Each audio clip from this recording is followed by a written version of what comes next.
Já estamos de volta com o seu estilo de vida, conversando sobre as opções saudáveis para a sua ceia natalina. Doutor, aquelas pessoas que têm algum tipo de problema de gastrite ou que tem algum problema no estômago, às vezes do refluxo, né? Como que essa pessoa consegue lidar com esse período do Natal? Porque por causa daquela questão que a gente já conversou em relação aos horários, né? A gente come sempre muito tarde e esse tipo de estômago, que é mais sensível, digamos assim, não está acostumado com isso e corre o risco de passar mal. Exato. O ideal em relação à ceia do Natal é consumir o alimento mais cedo. É uma questão de opinião própria de cada um, né, no caso. E também vou pegar só o filé do frango, o filé da carne, consumir com uma saladinha mais leve para poder não aumentar a estrutura gastrointestinal, não dar azia, má digestão. Em relação ao refluxo, tem que comer devagar, não deitar logo quando consome aquele alimento, comeu, ficou sentadinho até ficar melhor a digestão, para poder não dar o refluxo esofágico, certo? Então, o ideal é você consumir sempre proteína desfiada, leve, sem muito condimento, para poder não dar azia, certo? Em relação ao Natal, para não sair do clima em relação ao clima natalino, sempre você consome essas dicas que eu dei. E depois de 20 minutos tomar o líquido para poder também não dar nenhum tipo de problema gastrointestinal. Existem alguns remedinhos também que protegem o estômago para ele, antes que ele receba o alimento, né? Uhum. Então, às vezes a gente toma em jejum, ou até depois mesmo, quando você sente que o negócio não está muito bom, aí toma aquele remédio ali para dar uma aliviada. É legal isso? Isso. Ou é bom que a gente não utilize? Na realidade, o médico, a especialidade do gastroenterologista, ele tem que entrar e prescrever esse medicamento de acordo com a patologia do cliente, do paciente dele. Então, o que vai ser feito?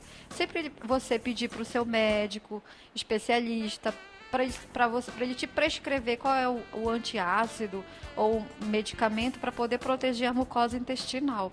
No caso, esses problemas que acontecem no nosso estômago são causados pelo ácido. Exatamente, exatamente. Em relação à gastrite, sim. Má digestão, sedentarismo, onde eu vou comer, muita fritura. Tudo isso gera um transtorno gastrointestinal.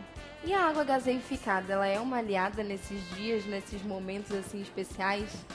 Olha, eu não indico muito, eu indico mais a água com limão, 200 ml de água com limão, vai alcalinizar mais a corrente sanguínea, vai favorecer com que retire uma parte da gordura do sangue, então tudo isso vai favorecer a digestão, vai limpar mais a região interna do estômago, fazendo com que tenha mais, no caso, melhore a digestão dessa pessoa, do estômago também. Daí a gente vai passar por algumas dicas aqui, né? Algumas das dicas que ela trouxe. Tem os mini lanchinhos, aí diz que eles podem ser feitos com pão integral e pode ter salada, cenoura ralada, presunto, azeitona, requeijão light. E no caso, para realçar mais o sabor, poderiam ser feitos alguns molhos leves, né? Com Exato, temperos. Tudo isso para favorecer a digestão em relação à ceia. Então, alimentos mais leves foi o que ela citou, né, no caso, para poder favorecer a digestão e não aumentar o pH ácido.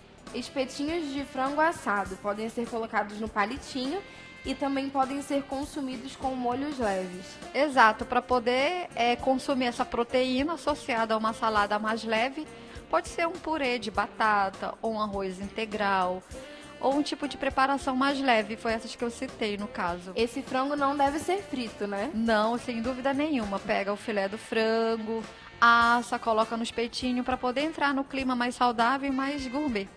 E na hora de temperar esse frango, tempero é normal, a gente tem que dar uma controlada também? Controlada no sal é essencial, mas o ideal, uma dica, viu, gente?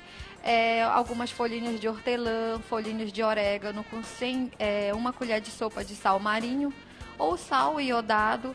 E aí você faz aquela pastinha verde, coloca no recipiente de vidro, põe etiquetinha com data de validade e aí, no caso, você pode marinar seu frango, seu peixe, sua carne. O sabor vai ficar muito saudável e vai favorecer muito a digestão. Enroladinhos de presunto, esse aqui me chamou a atenção. Basta colocar nos palitos os presuntos enrolados e, se quiser, coloque um recheio light e orégano. Isso.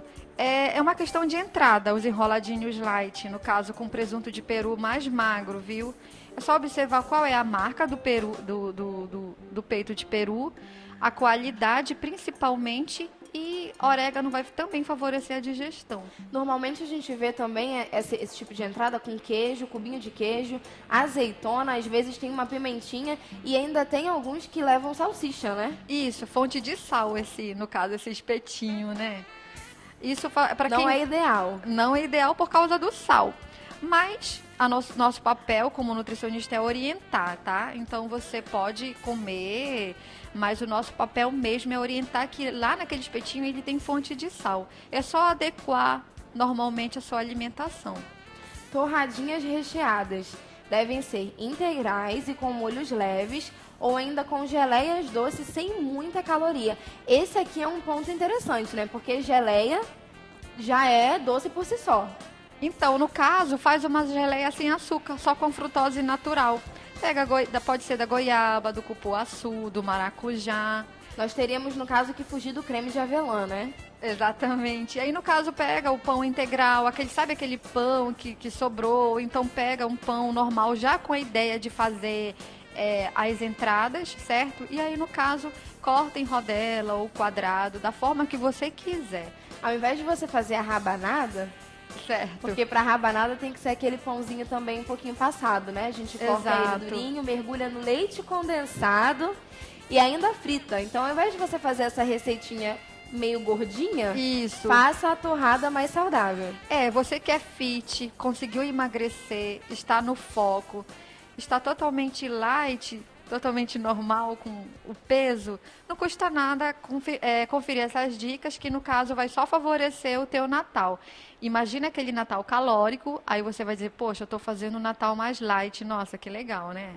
O que acontece com o nosso estômago quando a gente sai da linha um diazinho, por exemplo? Ele já está acostumado a receber aquela quantidade de alimento e, de repente, parece que aumenta, né? Certo. Digamos, uma pessoa consome um alimento normal na semana toda e aí na ceia do Natal começam os erros.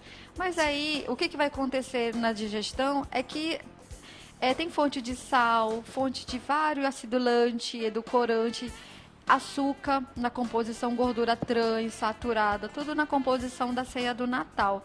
Então, em relação a essa questão da caloria, tem que fazer de tudo para eliminar essas toxinas para poder elas não ficarem carregadas no teu corpo. Tomar bastante água, é essencial, consumo de água, para limpar essas toxinas, para favorecer a excreção na hora da urina, certo? Para poder suar, para poder eliminar na hora da corrida, da caminhada. Mas o ideal mesmo é não sair do foco, certo? Manter essas dicas fit para poder você ter um padrão alimentar ali, para poder você ter o primeiro passo do Natal. Já pensou? Nossa, ano passado eu fiz uma dieta fit, então esse ano eu já vou indicar para outras pessoas. Mas tendo respeito que cada um consome o que quer na hora do Natal. E é interessante também porque normalmente nessa época a gente coloca algumas metas, né? Certo. Que devem ser seguidas ou que a gente pretende seguir no próximo ano. Então, às vezes é no Natal, no Ano Novo mesmo, nas festas de fim de ano. E se você consegue se controlar já a partir da festa, da ceia, então com certeza tem uma chance muito grande de você alcançar as suas metas em 2016. Né? Exatamente. E aí vai ser um equilíbrio muito forte da pessoa ter aquele freio na hora de consumir um alimento mais light na hora da ceia. É um alívio muito maior para essa pessoa. Parabéns para quem conseguir, né? Mas existe algum alimento típico da ceia de Natal que não deve ser misturado com outro? Porque é como a gente estava conversando. Normalmente os alimentos se misturam muito nessa época, né? A gente tem bacalhau, tem pernil, tem chester. Às vezes tem família que faz lasanha, enfim. São muitos alimentos diferentes numa mesa só. Então, existe algum que não deve ser misturado com outro de forma alguma? Olha, na realidade, todos não devem se misturar porque são pastosos. Tem muita caloria, certo? O ideal é você consumir pouca quantidade no teu prato. Eu vou provar só isso aqui. Mas se quiser provar um pouquinho de cada só naquele dia, o importante é tomar bastante água no outro dia. Fazer de tudo para eliminar essas toxinas.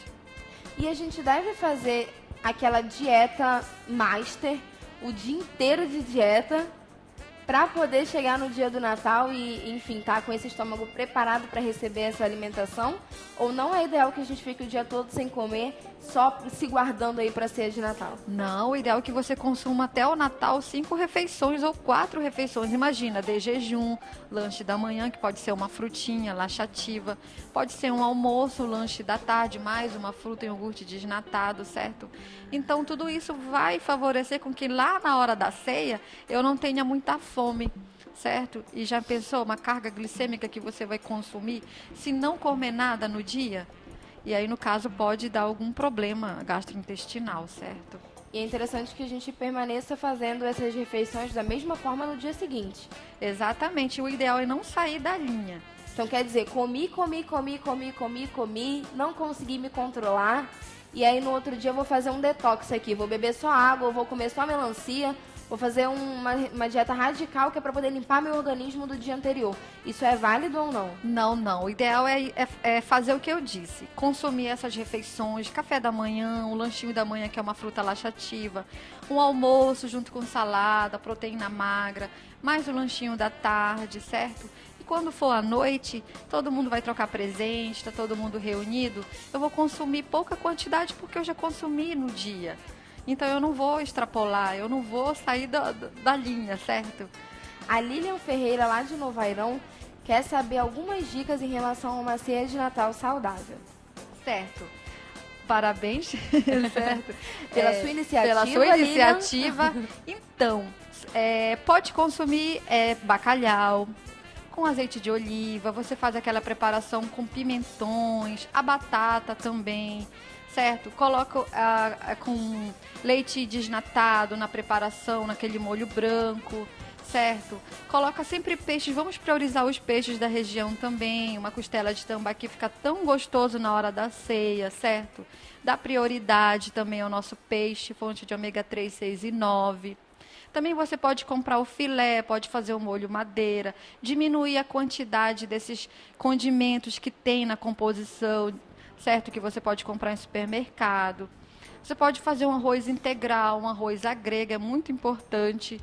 Arroz à grega sem aquele arroz feito com seleta, certo? O que seria esse arroz à grega? Tipo, tem ameixa, tem cenoura, batata, dá prioridade... É um arroz colorido, né? Exatamente, dá prioridade a esse tipo de legumes normais. Você não compra esses de lata porque tem sal já na composição. Então você que fez a pergunta, faz isso. Corta esses legumes em cubos, coloca no arroz, fica muito importante. Aí a tua sobremesa, que tal fazer um brigadeiro de batata doce? Já pensou? Aí imagina mais batata doce, sim, fonte de antocianina, um tubérculo que é um carboidrato complexo, e aí vai favorecer a digestão e você não vai ficar muito saciada também com peso na consciência. E certo? Esse brigadeiro de batata doce vai estar...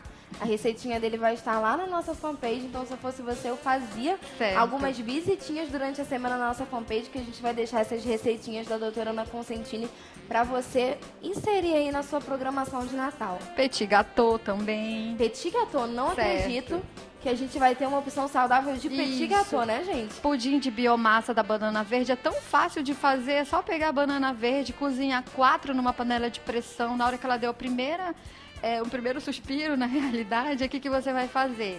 Apagou o fogo, deixou esfriar, tirou a casca e congelou aquela parte de dentro que fica cinza. Então, depois que congela com papel alumínio ou filmito, aquele papel filme, o que vai fazer? Deixou esfriar, quando for no outro dia, bate no liquidificador e aí, no caso, já é a biomassa. Certo? E no caso dá para fazer a composição. Até quanto tempo a gente pode guardar e manter no congelador? 4 horas. 4 biomassa? horas. Tipo, você faz agora à tarde, deixa no congelador, só mesmo para dar mais consistência, certo? E aí quando for no outro dia, ou se for mais cedo, já começa a fazer o teu pudim. Não é ideal que ela seja congelada, então? A banana in natura. Ao longo da natura. semana. Não. O ideal é... Porque perde o valor nutricional, entende? Do ponto de vista bromatológico já perdeu porque ficou cinza. Então, essas ceias mais saudáveis, essas opções mais saudáveis, elas são mais trabalhosas? São trabalhosas, mas o importante é você criar. Porque é a tua saúde que vai ficar em primeiro lugar, certo? Porque tudo que é mais fácil, a gente paga caro, certo? Então vale a pena a gente Vale a pena, sim. Um deixar sorvete um pouquinho mais do light. nosso tempo, né? Isso, dá pra fazer um bolo com aveia, com canela, certo? Coloca o leite desnatado, dá pra fazer o bolo de cenoura, dá pra colocar óleo de coco no lugar daquele óleo de soja, certo? Então tudo isso é uma questão de trocas. Será que a gente consegue fazer um empadão mais saudável? Eu creio que a gente tem Vamos que dar uma tentar. pensada, a gente vai para Certo. um breve intervalo agora, e aí quando a gente voltar, a gente vai conversar sobre isso, doutora, Ok. para saber se existe uma forma mais saudável de fazer o empadão ou não, porque o empadão normalmente é a receita da vovó, né? Yeah. Então eu vou para um breve intervalo, mas daqui a pouquinho eu volto, e você que ainda não enviou sua participação, manda pra gente que a gente está esperando.